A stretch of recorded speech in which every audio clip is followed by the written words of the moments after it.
getting to that point, getting better, that just came from what, playing the game day by day, just having a really good time with it? Was there anything like in particular that you thought that was really helping to propel you? I'd actually say the content helped because it allowed me to like explore things about the game and learn about the game. I used to do a series called Did You Know, which was basically almost like a Mythbusters or like a just like a little fact series where you learn about the game, about lesser known things. We did quite a few videos of that, and it actually blew up because I posted on the Reddit, and people seemed to enjoy it.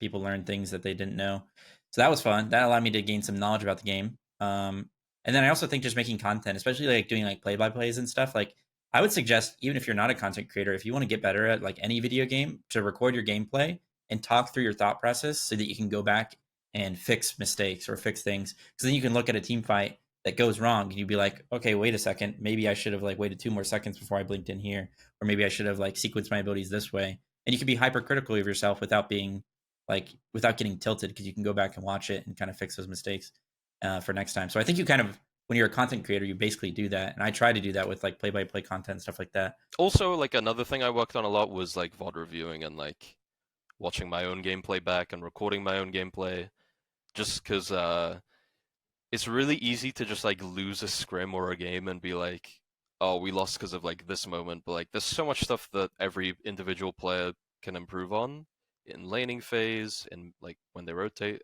all that extra stuff, MOBA stuff.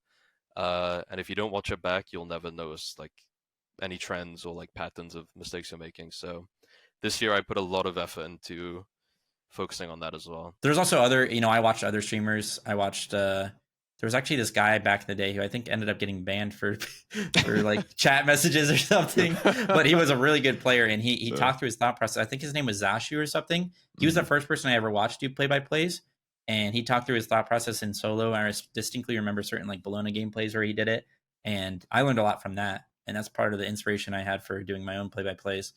But yeah, this goes to like people often ask on the stream like, oh, how do I get better at a game or at Smite? But I think it also applies to any video game, especially multiplayer games at least. I would say just, you don't even have to queue ranked. You could literally just queue casuals if you want to. I did that for most of my career. I thought ranked is sometimes just a waste of time. I just queued casual. Yeah, I would queue casuals, queue jungle, queue solo. I would just play some music, just some music that I like listening to, put me in a good mind state. Mute my teammates if they're being toxic. Sometimes like you could literally just load into a game and mute everybody if you want to, because in my opinion, you don't really need VGS or comms to make correct decisions in Smite. You can make every correct play without relying on your teammates at least say 99% of the time. So with that being said, you can just do that, load in your game, get into a right mind state, record your gameplay if you want to, try and make every right decision and be hypercritical of yourself without getting tilted, being like, oh, I could have done this there. Like immediately after a team fight, you could be like, oh, I should have done this, go back and watch your gameplay, and just, I think no matter what game you're playing, it doesn't have to be Smite, it could be Valorant, it could be League, it could be anything. You will get better as long as you're playing in the right mind state. It'll get bad if you start getting tilted and you keep rage queuing and stuff like that. That's when you should take a break, come back and redo it. But I think you're bound to get better if you do that in a healthy way. Like what like was the main thing like pushing me or like helping me improve? A lot of it was just putting time into the game and like enjoying it. I think one difference between like the top players and the just like the good, like the average pro, is like they just enjoy the game and they put hundreds of hours into it a week, like, or a month, whatever. Like I can play ranked endlessly and have a good time. Like I can scrim as much, like I can double scrim. I'm not gonna complain. It's just fun. The moment you start getting complacent and the moment you don't enjoy the actual game is when you kind of like hit a plateau as a player, I think. So for me, it's just been a decade of genuinely enjoying the game and wanting to improve and having a goal to chase, and yeah, not much more to it. And would you say that, watching the VOD is equally as important as the gameplay, or like how would you kind of put that in sort of a relationship or a ratio? That's a good question. I would say actually playing the game is probably more important. But I would say it's like probably like 70-30 or maybe like 75-25. I think watching it back, you'll slowly discover things that you didn't notice in the middle of the game, especially if you're like a lower level player who has so many things to focus on or worry about, Like, so once you get to like a Grandmasters, Masters, things come to you naturally. It's like a second nature, basically. you're looking everywhere because you don't have to look down at the bottom of your screen for your abilities to come back up. You can look at the map instead. There's certain things you don't have to focus on as much anymore because you're just so comfortable playing each character. Um, like you know when people are on Fire Giant just based on like the vibe of how the match is going and your game awareness, so stuff like that. But as you're improving and you're not at that point yet, the percentage that matters of watching it back is a lot more. It's maybe like 40% because you're gonna like be able to like pause and look at things and be like, oh, this is why I was not able to win this fight. It was 2 seconds before my ult came back up and I was spam clicking it even though I thought it was stuff like that. So yeah, once you get to a higher level, it's a little bit less important, but I would say it's important no matter what. That's why like pro teams watch back VODs and stuff. Is there a mistake that you see some solo laners make time and time again? And what's a good way to improve upon that? Yes, especially in solo lane. This goes for other lanes, but definitely in solo lane is people do not prioritize the waves as much as they should. Like, if you watch maybe at least like 80% of the game, at least maybe till like the 20-minute mark, I probably don't miss like a single wave unless I like die or unless I really have to back for some reason. You should get every single wave, even when you're rotating. A lot of times you proxy so you don't miss a wave, like, or you like hard push the wave and then keep your TP up, rotate, and then TP over when the wave's under your tower. Stuff like that. Waves are so important, and when you start to like think, oh, I need to rotate, I really need to help out my team here, and you keep consistently giving up waves, or you forget to push a wave, instead do a buff, you let your wave die under tower, then you rotate a little bit, and you kind of think their fight's going to happen, your wave's under your tower again, like there's just so much XP and gold that you're missing out on. And that ends up being like a skill expression because a lot of times the plays or the outplays I'm making on people is not because I'm just straight up better than them, even though I probably am most of the time. It's because I'm like levels ahead of them, or like I'm ahead of them because I just done a better job at prioritizing the XP on the map. So yeah, I would say waves are like the most important thing. And I oftentimes, especially when I've like coached people in the past, they just over rotate. They become like this little puppy that follows their owner around because they see the enemy laner rotating. So they're like, oh God, I need to rotate. My team is going to complain. My team is going to yell at me because my lane call missing, say ping where he's running, push the wave under the tower. He's going to lose a wave. If your team plays smart, which 90% of the time they won't, but if they do, then he's going to lose a wave. They're not going to get a fight. They're going to be ahead because of that. And then when he comes back to lane, you're going to out trade him. And so yeah, I would say it's probably over rotating and not prioritizing waves. Stop being a little puppy and make your own decisions for yourself. Probably not taking enough risks in the early lane.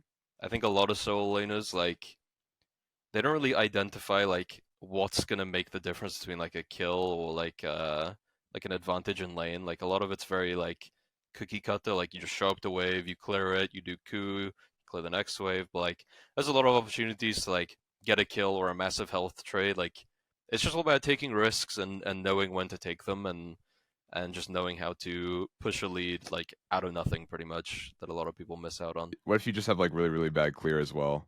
Like, is there any?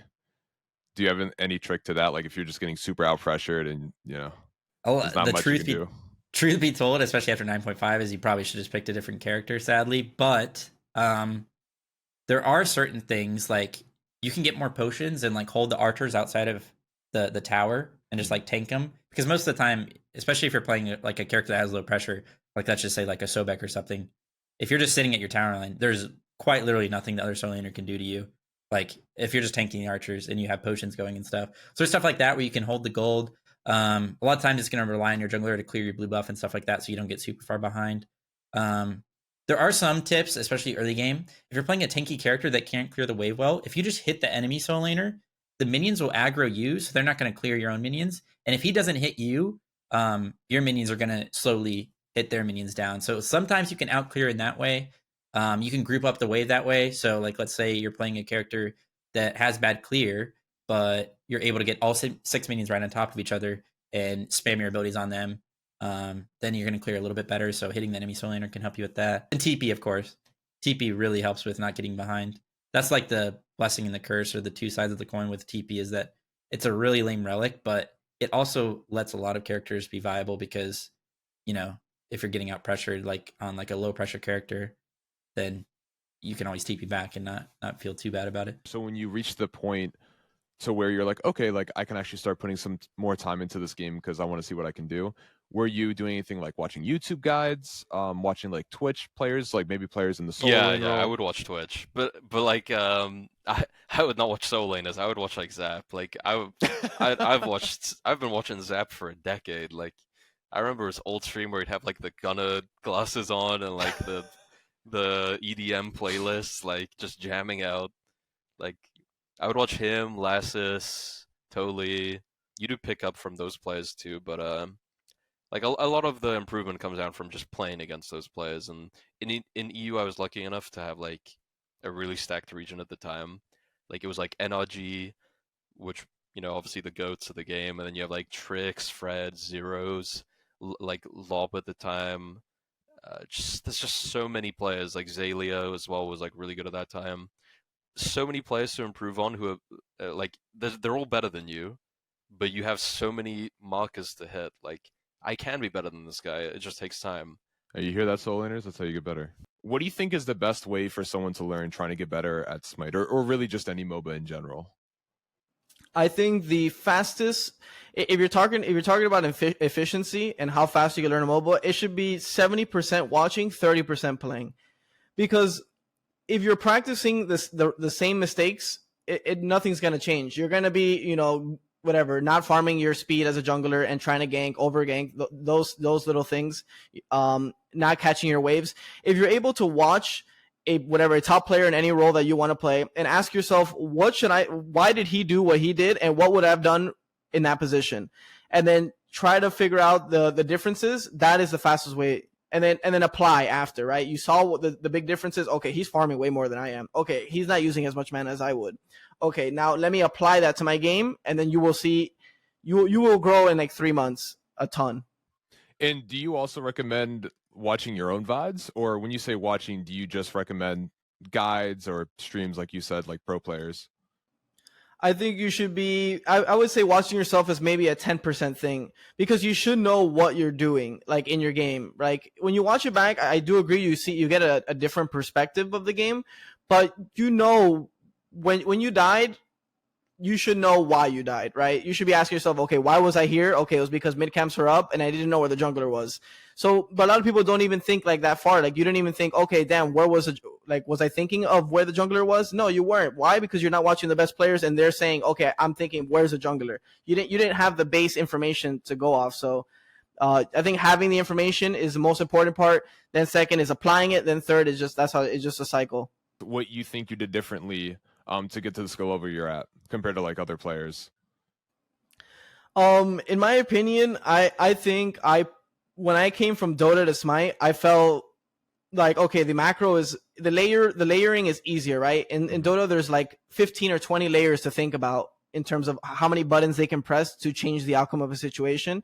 In Smite, for example, you're getting ganked by a Thor. There's 5 buttons that guy can press, right? Is his ult, his wall, his hammer, his spin, and his beads. If you're able to think about all 5 in the situation you're fighting him, and as he throws his hammer, you count that one out, right? Now you got 4 to think about. So that's the way I break down like gameplay. So coming from Dota to Smite, it did feel like less weight on my shoulders in terms of layering, but the mechanics felt different to get adjusted, right? Someone with really high mechanics in Smite can go pretty far. I think macro is how you hit the elite level, but to be really good, you just need to be able to hit everything and believe that you're going to hit everything, because if you don't believe you're going to hit everything, it's really hard to make the right decisions. You have to just care about being the best. It's not enough to just be good at the game and to just, kind of pass. You have to just you have to keep evolving and keep becoming a better player. And maybe it's not something that I did the best, where I wish I maybe would have tried something different or played a little bit harder or dealt with situations differently to be able to build on a lot of that. But you always have to want to be better and have to want to be the best. Otherwise, a lot of times you want to be passable. Here, I just kind of want to summarize what was being said in the video for those of you that were having a harder time understanding it. So Fineokay and Nika both suggested watching back VODs. Fineokay even said it should be about a 70% gameplay and 30% watching relationship. And as you're improving, it should probably be a little bit more because you're still having a harder time understanding what's going on around you. And watching back the VOD will help you to understand what's happening around you and help you to point out more mistakes that you're doing. As you get to a higher level, that obviously tends to be reduced because you are at a higher level and you're playing against better players and you yourself are a better player. And Fineokay even suggests to sort of make it like content. You don't have to be a content creator to sort of make content. You can make content just to become a better player yourself by watching back the VOD and understanding what you're doing wrong. Nika also pretty much said a lot of similar things that Fineokay was saying. Again, watching back the VOD is really, really good for helping to notice trends, patterns, and mistakes that you may be making. Now, Fineokay also suggests that you don't even have to play ranked. You can just queue casuals, vibe, have a good mindset, and if, say, people are being toxic, whatever, just go ahead and press that mute button and just chill and vibe by yourself. I actually often did this quite a bit too when I was coming up and becoming a better player through R6, Smite, really any game that you're playing. As long as you can even solo queue and enjoy the game that you're playing yourself, you're going to get better because you're going to want to play it more and more and more. And this is pretty much what Fineokay was saying. And Nika also said along those lines too, but in sort of different words. He was saying that you just need to be able to enjoy the game, right? Put in hundreds and hundreds of hours if you have the time to do so, to be able to enjoy the game if you want to get better and get to the pro level. And again, this can be through casuals or ranked. It really doesn't matter. However, straying off from casuals, ranked does help you to improve because, as Nika puts it, when you're playing against better players, you yourself are pretty much going to get better. And that's exactly the case, right? Whether you're teaming with better players or playing against better players, you're learning a lot more because if you are doing something at a lower level that players that aren't as good can't really punish you for, it's going to succeed and you're not really going to understand why it's succeeding. But if you go to a higher level and do that same exact play, do that same exact thing, but a better player punishes you for it, well, now you're getting punished and now you're going to understand why it's a bad play. So even though a bad play may work at a lower level, it's not necessarily going to work at a higher level, thus being a bad play, if that makes sense. So that's what's really, really nice about being able to play against better players as you climb and playing against better players and even teaming with better players is because they will help you to understand at a much faster rate what's a bad play, what's not a bad play, how to think about the game, essentially how to improve overall as an individual player. Now going to Leon, he was saying it should be about 70% watching and 30% playing, which is sort of a flipped ratio from what Fineokay was saying. And to even further extend that, he was saying that only about 10% of that should be you watching your own gameplay. In other words, that 70% watching should mostly come from watching other professional players or players that you know are better than you, say through Twitch or even through YouTube and guides and stuff like that. So Leon firmly believes that to get better at a much quicker rate, you got to watch players that are better than you, so then you catch on to what they're doing, which helps you to overcome any mistakes that you may make if you weren't watching them in the first place. Also, too, some pro players and content creators, Fineokay said this as well, like to do play-by-plays. So watching them do play-by-plays and really learning from that is a really, really good way to boost and jump yourself forward. Leon also pretty much said to be confident, and that's exactly what Inbound said too. You got to have the confidence in you to be able to become a better player. Because if you're confident, you're most likely to take risks. And by taking risk, you're more likely to learn and understand what's a good play, what's not a good play, and even sharpen your mechanics. One thing I've often said is that players that are typically more aggressive have better mechanics and also are just more confident, which is why they're more aggressive in the first place. So if there's just a few points to take away from today's video, it's that make sure you're recording your own gameplay. Watch back the VOD, understand what you're doing wrong, what you're not doing wrong. Look at players that you know are better than you on Twitch. Try to understand and see what they're doing correctly, and even ask them questions too. Ask them questions, why did you do that? And hopefully they'll respond.